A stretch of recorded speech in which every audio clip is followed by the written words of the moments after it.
প্রিয় ছাত্ররা, এবারে আমাদের টপিক হলো সলিড চ্যাপ্টারের number of atoms per unit cell. প্রতি একক কোষে কণার সংখ্যা। তো আমরা এর আগের ভিডিও লেসনে একক কোষ সম্পর্কে পড়েছি যে একক কোষ হলো একটা ক্রিস্টালের বা একটা কেলাসের একদম ক্ষুদ্রতম একটা ইউনিট, যেটা বারবার রিপিট হয়ে সমগ্র কেলাসটা তৈরি হয়। তো সুতরাং একক কোষ অজস্র থাকে কেলাসের মধ্যে, আর পরমাণুগুলো কেলাসের মধ্যে পরমাণু, অণু বা আয়ন যে থাকে সেটা অ্যাকচুয়ালি একক কোষের মধ্যেই থাকে। কিন্তু যেহেতু একক কোষ তো আর একটা নয়, অনেকগুলো করে, সুতরাং দেখা যায় যে একটা পরমাণুকে অনেকগুলো একক কোষ শেয়ার করছে, বা কোনো একটা পরমাণু যে একক কোষে আছে সেই পরমাণুটিকে আবার তার পাশের একক কোষেও শেয়ার হচ্ছে। সেটা দুটো একক কোষ কি তিনটে, চারটে, পাঁচটা, ছটা, আটটা ইত্যাদি একক কোষের একটা কমন অ্যাটম হয়ে যাচ্ছে, যেহেতু পাশাপাশি থাকে একক কোষগুলো। যেমন দুটো ঘর যদি পাশাপাশি থাকে তাহলে তাদের একটা দেওয়াল কমন হয়ে যাবে। একটা ঘরের পাশে যদি আর একটা ঘর থাকে একদম, তাহলে একটা দেওয়াল তাদের কমন দেওয়াল হয়ে যাবে। সেই রকম পরমাণু ওই রকম দুটো ইউনিট সেলের বা একাধিক ইউনিট সেলের কমন হতে পারে। তো সেক্ষেত্রে এক একটা পরমাণু কিন্তু পুরোপুরি এক একটা একক কোষের জন্য থাকবে না, শেয়ার হয়ে যাবে, ভাগ হয়ে যাবে। যদি কোনো পরমাণু দুটো একক কোষের মধ্যে শেয়ার হয় তাহলে এক একজন হাফ করে পাবে। যদি তিনটের মধ্যে শেয়ার হয় তার এক একজন 1/3 করে পাবে। এইভাবে শেয়ার হয়। তো তাহলে এরকম শেয়ারিং সমস্ত কিছু ধরে এক একটা একক কোষের মধ্যে কতগুলো করে পরমাণু থাকে বা কণা থাকে, সেটাই হচ্ছে number of atoms per unit cell. তো আমরা এর আগে ইউনিট সেল 4 রকমের পড়েছিলাম। সেই 4 রকমের ইউনিট সেলে প্রতি একক কোষে কণার সংখ্যাটা আমরা দেখব। প্রথমে আমাদের simple or primitive cubic unit cell প্রথমেই ছিল, এবং সেখানে আমরা দেখেছি যে এই ধরনের একক কোষে অ্যাটম বা মলিকিউলস বা আয়ন যাই হোক, উপাদান কণাগুলো শুধুমাত্র কর্নারে থাকে, শুধুমাত্র কর্নারে থাকে। তো তাহলে atoms present only in corners, শুধুমাত্র কর্নারে থাকে। এখন an atom in the corner is shared by 8 unit cell. এই যে 8টা ইউনিট সেল শেয়ার করে একটা কর্নার, তার মানে তুমি যদি লুডোর যে ছক্কা সেটার কথা ভাবো, 8টা যদি আমরা লুডোর ছক্কাকে সাজাই, নিচে 4টে, তার ঠিক উপরে আবার 4টে, তাহলে দেখবে একটা কর্নার এই 8টা ইউনিট সেলের কমন হয়ে যাচ্ছে। জাস্ট ইম্যাজিন, কল্পনা করো, পাশাপাশি 4টে যদি 4টে লুডোর ছক্কা নিচে, আর 4টে তার উপরে আবার 4টে, তাহলে মাঝখানে ভিতরের দিকে যে কর্নারটা ওটা 8টা ইউনিট সেলের কমন হয়ে যাচ্ছে। তার মানে এই ইউনিট সেলের কর্নারগুলো 8টা করে ইউনিট সেল শেয়ার করছে। তাহলে একটা ইউনিট সেল কত করে পাবে? Contribution of atom at corner for a particular unit cell will be 1/8, 1/8 করে পাবে। টোটাল এক একটা ইউনিট সেলের টোটাল কর্নার কটা? 8টা। দেয়ার আর 8 কর্নার্স। তাহলে টোটাল কন্ট্রিবিউশন হলো 8 × 1/8 = 1। দেয়ারফোর যেহেতু এখানে কর্নার ছাড়া আর কোথাও থাকে না, তাহলে 8টা কর্নার মিলে আমরা অ্যাকচুয়ালি পেলাম একটা কণ। এক একটা কর্নারে 1/8 করে পাচ্ছি একটা পরমাণুর, তাহলে 8টা কর্নার মিলে পাচ্ছি 8 × 1/8 1। তাহলে এখানে একটাই মাত্র কণা থাকে, সিম্পল। এবার আমরা দেখব body centred cubic unit cell, বিসিসির ক্ষেত্রে কি হবে। বিসিসি ইউনিট সেলের ক্ষেত্রে আমরা আগেই পেয়েছি যে এখানে কর্নারে তো অ্যাটম থাকেই, তার সঙ্গে থাকে সেন্টারে, বডির সেন্টার একটা থাকে কেন্দ্রে। তাহলে atoms present in corners as well as in the centre. এবার কর্নারে যে থাকলে কি কন্ট্রিবিউশন হয় সেটা তো আমরা দেখলাম সিম্পল ইউনিট সেলে। বডিতে যে থাকে এই পরমাণুটাকে কিন্তু আর কোনো ইউনিট সেল শেয়ার করতে পারে না এর ভিতরে। এর পাশে যদি কোনো ইউনিট সেল থাকে সে একে শেয়ার করতে পারবে না, এদিকে থাকলেও পারবে না, ডান দিক বাঁ দিক উপর নিচে যতই ইউনিট সেল থাকুক, সেন্টারে বডির সেন্টারে যেটা আছে সেটা ওর একার, ওকে কেউ আর শেয়ার করতে পারছে, তাহলে এটা ফুল পাচ্ছে। আর 8টা কর্নারের দরুন যেটা আগে আমরা হিসাব পেলাম একটা পাচ্ছে। তাহলে নাম্বার অফ অ্যাটমস হবে 8টা কর্নারের দরুন 1/8 × 8 প্লাস ওই সেন্টারের দরুন, বডির সেন্টারের দরুন একটা ফুল, তাহলে 1 + 1 = 2 হলো। অর্থাৎ বডি সেন্টার্ড কিউবিক ইউনিট সেলের কণার সংখ্যা হচ্ছে 2। 3 number face centred cubic unit cell FCC, সেটা আমরা দেখেছি যে ক্ষেত্রে কর্নারে আছে, তার সঙ্গে যে ফেসগুলো আছে, তলগুলো, পৃষ্ঠতল, তার সেন্টারে থাকে। তাহলে atoms present in corners as well as centre of each face. এবার একটা কিউবিক ইউনিট সেল কটা ফেস? দেয়ার আর 6 ফেসেস, 6টা ফেস থাকে। এবং এই ফেসগুলো কজন মিলে শেয়ার্ড হয়? A face is shared by 2 unit cell. যেমন বললাম দুটো ঘরের মাঝখানে একটা দেওয়াল কমন হয়ে যায়, সেরকম দুটো ইউনিট সেল পাশাপাশি থাকলে তাদের একটা ফেস কমন হবে, অর্থাৎ এক একটা ফেস দুজন করে শেয়ার করতে পারবে। তাহলে এক একজন কত করে পাবে? মানে এই ফেসের সেন্টারে যে অ্যাটমটা আছে সেটাকে তাহলে দুটো ইউনিট সেল শেয়ার করছে, তাহলে এক একজন পাবে কত করে? হাফ করে পাবে।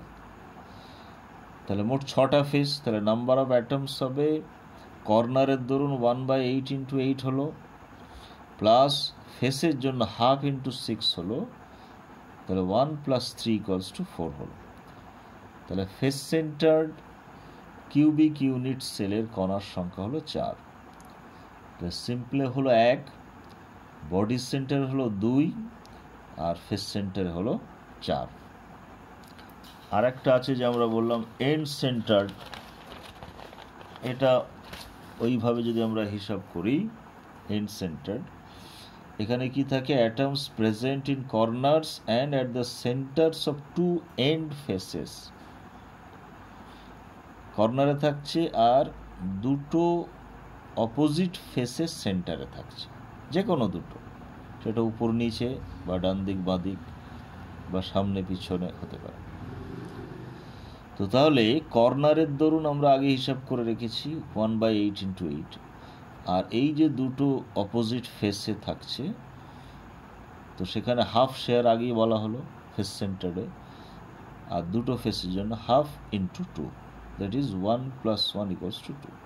তাহলে এন্ড সেন্টারের ক্ষেত্রে আমরা পেলাম দুটো কণা, number of atoms or particles 2। তো তাহলে number of atoms per unit cell আমরা এইভাবে হিসাব করে বের করতে পারবো। এখন এখানে মনে রাখতে হবে এই যে ইউনিট সেলগুলো আমরা বলেছি simple, body centred, face centred, কর্নারে যে অ্যাটমগুলো থাকে বা ফেসের সেন্টারে থাকে বা বডির সেন্টারে থাকে, তো আমরা এখানে ওই ল্যাটিস হিসেবে একটা পয়েন্ট দিয়ে দেখাচ্ছি পজিশনগুলোকে, কিন্তু বাস্তবে তো আর এইভাবে থাকবে না। পরমাণুকে আমরা গোলক হিসেবে ধরি, গোলক আকারে থাকবে। তো সেখানে কি কাকে টাচ করে থাকে, কোথায় কোনটা টাচ করে থাকে, সেটা একটা বিষয়, ইম্পর্টেন্ট বিষয়। যেমন সিম্পল কিউবিক ইউনিট সেলে কর্নার অ্যাটমগুলো পরস্পরকে টাচ করে থাকে, অর্থাৎ এখানে আমরা যে সিম্পল যে ছবিটা দিয়েছি এখানে যে কর্নারে আছে, তাহলে এই অ্যাটমটা এই অ্যাটমকে টাচ করে আছে, এই অ্যাটমটা এই অ্যাটমকে টাচ করে আছে। হ্যাঁ, তাহলে আমরা যেটা আলোচনা করছিলাম যে পরমাণুগুলো কখন কোথায় কাকে টাচ করে থাকছে। সিম্পল কিউবিক সেলে কর্নারে যে অ্যাটমগুলো এগুলো পরস্পরকে টাচ করে থাকে, এটাকে টাচ করে থাকে। অর্থাৎ এইভাবে যদি আমরা গোল করে দেখাই, এটা এরকম টাচ করে থাকবে, আবার এইখানে টাচ করে থাকবে, একে টাচ করে থাকবে। তো প্রত্যেকটা কর্নারের অ্যাটমকে টাচ করে থাকবে। আর বডি সেন্টার্ড কিউবে কর্নারগুলো কিন্তু টাচ করে থাকে না, পরস্পরকে টাচ করে থাকে না, তবে কর্নার অ্যাটমগুলো এই বডিতে যে আছে তাকে টাচ করে থাকে। এটা যেমন একে টাচ করে আছে, এইকে টাচ করে আছে। অর্থাৎ এই ডায়াগোনাল বরাবর, বডি ডায়াগোনাল যেটা কর্ণ, সেখানে পরমাণুগুলো পরস্পরকে টাচ করে থাকে। আর ফেস সেন্টারেও কর্নারের পরমাণুগুলো পরস্পরকে টাচ করে থাকে না, ফেসের সেন্টারে যে আছে তাকে টাচ করে থাকে। অর্থাৎ এখানে ফেসের যে ডায়াগোনালটা আছে সেই ডায়াগোনাল বরাবর পরমাণুগুলো পরস্পর টাচ করে থাকে। এটা আমাদের জানা জরুরি। তাহলে আমরা ইউনিট সেলে কতগুলো করে কণা আছে আমরা সেটা পেলাম। এবারে এই তথ্য থেকে আমরা অনেক সময় একটা যৌগের সংকেত নির্ণয় করতে পারি। যেমন ধরো একটা উদাহরণ, আমাদের হেডিং হচ্ছে determination of formula of compound from the number of atoms per unit cell. অর্থাৎ যৌগের সংকেত নির্ণয় কার থেকে? একক কোষের কণার সংখ্যা থেকে। একটা problem, a compound formed by elements A and B crystallizes in the cubic arrangements in which A atoms are at the corners of a cube and B atoms are at the face centers. What is the formula of the compound? তাহলে একটা compound formed by elements A and B, A আর B দিয়ে তৈরি হয়েছে। তো এটা যখন crystal form তৈরি করে, কেলাসিত হয়, তখন কিউবিক অ্যারেঞ্জমেন্ট হয়। অর্থাৎ তার ইউনিট সেল হচ্ছে কিউবিক ইউনিট সেল, এবং সেখানে কর্নারে এ আছে আর ফেসের সেন্টারগুলোতে বি আছে। তাহলে এর কি সংকেত হবে? এখন সংকেত নির্ণয়ের জন্য আমাদের যেটা প্রয়োজন সেটা হচ্ছে এই কিউবিক ইউনিট সেলে, এই যৌগের কিউবিক ইউনিট সেলে এ পরমাণুর সংখ্যা আর বি পরমাণুর সংখ্যা কটা করে হয় সেটা বের করতে পারলে আমাদের সংকেত হয়ে যাবে। তো তাহলে দেখো সলিউশনটা, each corner is shared by 8 cubes, এটা আমরা আগেই পেয়েছি। There are 8 corners in a cube. Therefore যেহেতু এইগুলো কর্নারে আছে, তাহলে নাম্বার অফ এ অ্যাটমস হবে 1/8 × 8। 8টা কর্নারে 8টা এ আছে, কিন্তু সেই এগুলোকে শেয়ার হয়ে যাচ্ছে, 8জন মিলে শেয়ার করছে। তাহলে একটা ইউনিট সেল পাচ্ছি 1/8, তাহলে মোট 8টা কর্নারে কন্ট্রিবিউশন হলো 1, তাহলে একটা এ আছে। আর each face is shared by 2 cubes, ফেসগুলো দুজন মিলে শেয়ার করে, তার কন্ট্রিবিউশন হাফ করে। মোট 6টা ফেস আছে আমরা আগেই বলেছি, তাহলে হাফ × 6 = 3। তাহলে একটা ইউনিট সেলে নাম্বার অফ এ অ্যাটমস হচ্ছে এ আর নাম্বার অফ বি অ্যাটমস হচ্ছে 3। এখন আমরা এর আগেও বলেছি, খেয়াল করো যে একটা ইউনিট সেল কিন্তু সমগ্র কেলাসকে রিপ্রেজেন্ট করে। সমগ্র কেলাসের যা ধর্ম, ইউনিট সেলও তাই ধর্ম।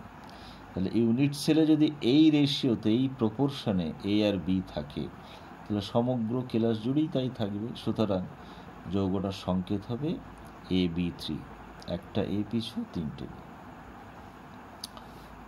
তো এইভাবে আমরা তথ্য দেওয়া থাকবে, সেখান থেকে আমরা সংকেত বের করব। আমি প্র্যাকটিসের জন্য প্রবলেম দিয়ে দিয়েছি, তোমরা সেটা করবে। আনসারও দেওয়া আছে, 3টে প্রবলেম দেওয়া আছে। তৃতীয় প্রবলেমে ফেস, কর্নার ছাড়াও আরেকটা উল্লেখ করা আছে, এজ, সেন্টার অফ এজ। এটা একটু চিন্তা ভাবনা করবে যে যদি কিউবের ইউনিট সেলের বাহুর ওই যে ধারগুলো আছে, এর যে কিনারাগুলো আছে, ওর যদি মাঝখানে থাকে, সেক্ষেত্রে কটা করে শেয়ার হবে, কত করে কন্ট্রিবিউশন হবে, সেটা চিন্তা ভাবনা করে এটা করবে, চেষ্টা করবে। এরপর হচ্ছে determination of number of unit cell. এই একক কোষে কণার সংখ্যা থেকে আমরা আরও একটা বিষয় নির্ণয় করতে পারবো, সেটা হচ্ছে ইউনিট সেলের সংখ্যা, একক কোষের সংখ্যা। তার একটা উদাহরণ দেখো, sodium crystallizes in a BCC unit cell. Sodium, যে আমরা ধাতু পড়ি, sodium crystallizes in a BCC, body centred cubic unit cell গঠন করে। Calculate the approximate number of unit cell in 9.2 gram of sodium. অর্থাৎ 9.2 গ্রাম সোডিয়ামে কতগুলো ইউনিট সেল আছে সেটা ক্যালকুলেট করতে হবে। আর সোডিয়ামের অ্যাটমিক ওয়েট দেওয়া আছে 23 AMU। তো সলিউশনটা কীরকম হবে? প্রথমে আমাদের জেনে নিতে হবে যে এই পরিমাণ সোডিয়ামে কতগুলো সোডিয়াম পরমাণু আছে। তো আমরা জানি 1 গ্রাম পরমাণু, 1 গ্রাম অ্যাটম সোডিয়াম হচ্ছে 23 গ্রাম, এবং এই 1 গ্রাম পরমাণুতে সোডিয়াম পরমাণুর সংখ্যা হচ্ছে অ্যাভোগাড্রোর সংখ্যা 6.022 × 10⁻23। তাহলে আমাদের যে ওয়েটটা দেওয়া হচ্ছে 9.2 গ্রাম, মানে কত গ্রাম পরমাণু? 23 দিয়ে ভাগ করলে গ্রাম পরমাণু পাবো, তাকে আবার অ্যাভোগাড্রোর সংখ্যা দিয়ে গুণ করলে অ্যাটম পাবো। তাহলে 9.2 গ্রাম সোডিয়ামে এই পরিমাণ পরমাণু আছে। এইবার আমরা জানি যে একটা বিসিসি ইউনিট সেলে কণার সংখ্যা কত? 2, দুটো পরমাণু থাকে। তাহলে দুটো পরমাণু থাকে একটা বিসিসি ইউনিট সেলে, আর এতগুলো পরমাণু কতগুলো ইউনিট সেলে থাকবে? 2 দিয়ে ভাগ করলেই হয়ে যাবে। তাহলে মোট পরমাণুর সংখ্যাকে 2 দিয়ে ভাগ করলেই আমি সেলের সংখ্যা পেয়ে যাব। সেটাই করা হয়েছে এবং তার উত্তর হচ্ছে এটা। এইভাবে পরমাণুর সংখ্যা যদি পাওয়া যায় আর ইউনিট সেলের টাইপটা যদি জানা যায়, তাহলেই আমরা কতগুলো ইউনিট সেল আছে ক্যালকুলেশন করে নিতে পারব। এরও একটা প্র্যাকটিস প্রবলেম দেওয়া হয়েছে, এটা করবে। এরপর আমরা দেখব relationship between the nearest neighbour distance d and radius of atom আর and the age of unit cell A for pure elements। একটা ইউনিট সেলের ক্ষেত্রে এই তিনটের মধ্যে কি সম্পর্ক, অর্থাৎ প্রতিবেশী কণার যে দূরত্ব ডিস্টেন্স ডি, অর্থাৎ একটা পরমাণু আর একটা পরমাণুকে যে টাচ করে আছে, এদের দুজনের কেন্দ্রের দূরত্ব হচ্ছে ডি, যেটাকে আমরা ডায়ামিটারও বলতে পারি। আর রেডিয়াস, প্রত্যেকটা পরমাণুকে গোলক ধরলে তার একটা রেডিয়াস আছে, আর ইউনিট সেলের যে বাহু, এজ, কিনারা, সেটা দৈর্ঘ্য এ ধরা হয়েছে। এই তিনটের মধ্যে কি সম্পর্ক? তো সম্পর্কটা আগে দেখে নিই। সিম্পল কিউবিকের ক্ষেত্রে ডি সমান এ হয়, আর সমান হয় a/2। এফসিসির ক্ষেত্রে ডি সমান a/√2 হয়, আর আর সমান হয় a/2√2। বা এটাকে ভাগ করে দিলে 0.707a, এটাকে ভাগ করলে 0.3535a। বিসিসির ক্ষেত্রে, বডি সেন্টার্ড কিউবের ক্ষেত্রে, ডি হবে প্রতিবেশীর দূরত্ব হবে √3a/2 বা 0.866a, আর রেডিয়াস হবে √3a/4 বা 0.433a। তো এটা পিওর এলিমেন্টসের ক্ষেত্রে r সমান d/2 এটা ধরে এটা করা হয়েছে, অর্থাৎ এখানে পরমাণু যেগুলো আছে সব সেম অ্যাটম, সেই হিসেবে r সমান d/2। তো এটা কি করে এলো দেখো, এখানে এইভাবে আমাদের এটা হিসাব করা হয়। আমরা এই বই থেকে এটা দেখব একটু।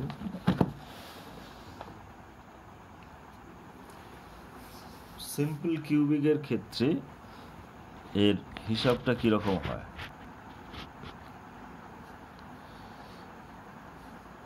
সিম্পল কিউবিকে কর্নারে আছে, এবং কর্নারে আগে আমরা বলেছি এর ক্ষেত্রে কর্নার পরমাণুগুলো টাচ করে থাকে পরস্পরকে।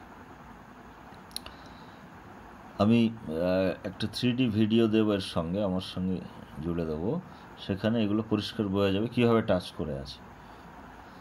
তো in a simple cubic arrangement the atoms at the corners touch each other, touch করে থাকে।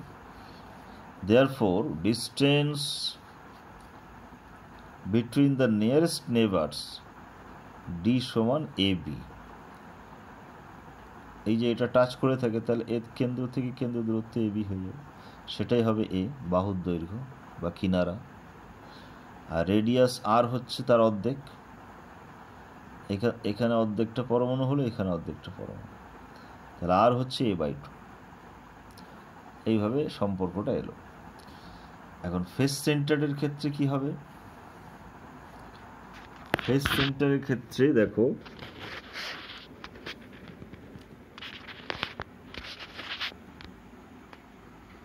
এখানে এই যে ছবিটা ফেসে থাকছে, আগে আমরা বলেছি যে এখানে কর্নার অ্যাটমগুলো কিন্তু টাচ করে থাকে না। কারা থাকে? এই ফেসের সেন্টারে যে থাকে তার সঙ্গে কর্নারগুলো টাচ করে থাকে, অর্থাৎ AC বরাবর এরা টাচ করে আছে। তো এখন এখানে ক্যালকুলেশনটা কি হবে দেখো, ডিস্টেন্স বিটুইন দ্য নেইবার্স, ওখানে D সমান যেমন AB ছিল, এখানে D সমান AC/2 হবে।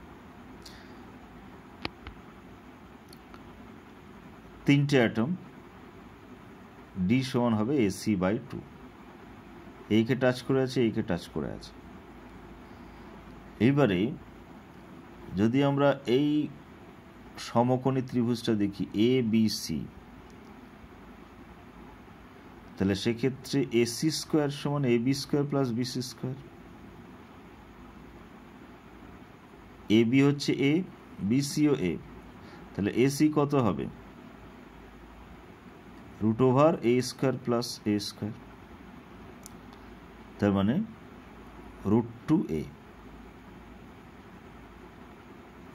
হলো। তাহলে D সমান হবে AC/2, তাহলে √2A/2, সেখান থেকে আমরা পাবো A/2 √2। আর রেডিয়াস R হচ্ছে D/2, R সমান D/2, এটা পিওর এলিমেন্টসের ক্ষেত্রে আগেই বলা হয়েছে, তাহলে R হবে A/2 √2। তাহলে ফেস সেন্টার্ড কিউবিকের ক্ষেত্রে আমরা এইভাবে এটা হিসাব করতে পারি। এটারও একটা 3D আমরা দেখাবো, সেখানে এটা আরও পরিষ্কার বোঝা যাবে। আর একটা হলো বডি সেন্টার্ড কিউব, যেটা বডি সেন্টার্ড কিউবে আমরা বলেছি যে কর্নারে অ্যাটমগুলো টাচ করে থাকে না, তার বদলে এই যে সেন্টারে যেটা আছে এর সঙ্গে কর্নার টাচ করে থাকে, অর্থাৎ AD বরাবর এরা টাচ করে আছে। তাহলে এখানে D সমান হবে AD/2, D সমান AD/2। এবার এখানে প্রথমে দেখো ট্রায়াঙ্গেল ABC যদি ধরা হয়, ABC, এর ক্ষেত্রে আমাদের AC সমান কত হবে? AC সমান আগে আমরা বের করলাম A² প্লাস A², √, অর্থাৎ √2A। AC সমান √2A। আর একটা সমকোণী ত্রিভুজ দেখো ADC, এর ক্ষেত্রে আমরা বলতে পারি AD² সমান AC² প্লাস DC², AD² সমান AC² প্লাস DC²।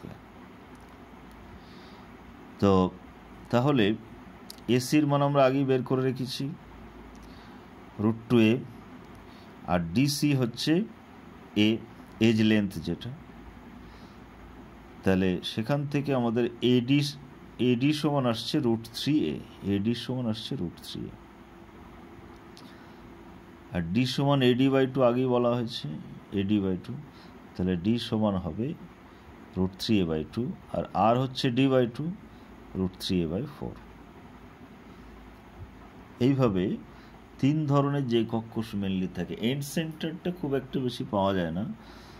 মেনলি এই 3 ধরনের ইউনিট সেলের ক্ষেত্রে আমরা এই 3টে যে প্যারামিটার আছে আর, এ এবং ডি, এদের একটা আমরা রিলেশন পেলাম, এবং সেই রিলেশনগুলো এখানে আরও ব্রিফলি আকারে দেওয়া আছে। এগুলো PDF আকারে আমরা দিয়ে দেব। তো এই যে 3টে ফর্মুলা, 6টা ফর্মুলা পাওয়া গেল, এর উপর বেস করে আবার কিছু প্রবলেম আছে। সেটা এখানে আমি একটা প্রবলেম দেখিয়ে দিয়েছি, আর কিছু প্র্যাকটিস প্রবলেম দিয়েছি। দেখুন, নিউমেরিক্যাল প্রবলেমস। একটা হচ্ছে tungsten crystallizes in body-centered cubic unit cell. If age of the unit cell is 316.5 pm, what is the radius of the tungsten atom? তাহলে tungsten body centred cubic unit সেলে কেলাসিত হয়, আর এজের দৈর্ঘ্য বলে দিয়েছে 316.5 pm। তাহলে টাংস্টেন পরমাণুর ব্যাসার্ধ কত, রেডিয়াস কত? তাহলে বডি সেন্টার্ডের ক্ষেত্রে আমরা কি দেখলাম, আর সমান হচ্ছে √3a/4। এগুলো মুখস্থ করে নিতে হবে। বডি সেন্টারের ক্ষেত্রে আর সমান √3a/4। তো এখানে এ এর মান দেওয়া আছে, edge of the unit cell মানে এর মান দেওয়া আছে 316.5 pm। তাহলে আর সমান কত হবে, ক্যালকুলেশন করলে 137.04 হবে। জাস্ট ফর্মুলা অ্যাপ্লাই করলেই হয়ে যাবে। এরকম আরও দুটো আমি প্র্যাকটিস প্রবলেম দিয়ে দিয়েছি, উত্তরও দেওয়া আছে, তোমরা করে নেবে।